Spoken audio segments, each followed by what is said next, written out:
Antes del primer uso de su plancha, deberás de haber curado la placa. Para esto requerirás aceite vegetal y un trapo o una brocha. Nosotros vamos a aplicar una fina capa de aceite vegetal sobre la placa, evitando que esta llegue a oxidarse. Una vez que apliquemos una capa superficial muy fina, procederemos a encender los quemadores.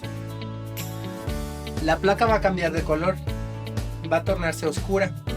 Una vez que torne oscura, podremos estar seguros de que la placa ya habrá sido curada y ya no va a presentar oxidaciones.